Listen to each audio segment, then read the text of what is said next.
16 বছরের ছোট্ট একটা ছেলে, সামনে পড়েছিল মস্ত একটা জীবন। সুন্দর করে সাজাতে পারতো সে তার জীবনটা।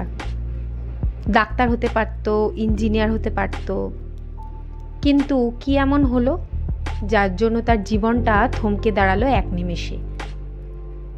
1993 সাল 22শে নভেম্বরের একটা রাত বদলে দিল তার পুরো জীবনটা।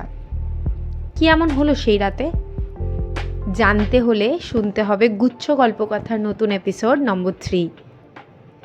একটি রোমহর্ষক সত্যি ঘটনা নিয়ে এসছে গুচ্ছ গল্পকথা আপনাদের জন্য এই এপিসোডে।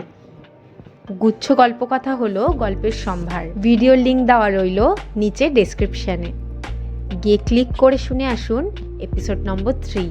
শুনে কেমন লাগলো অবশ্যই কমেন্ট করে জানাবেন, এবং ভালো লাগলে ভিডিওটিকে লাইক করবেন এবং চ্যানেলটিকে সাবস্ক্রাইব করে দেবেন আরও নতুন নতুন গল্প ও ঘটনা শোনার জন্য নিয়মিত। ধন্যবাদ।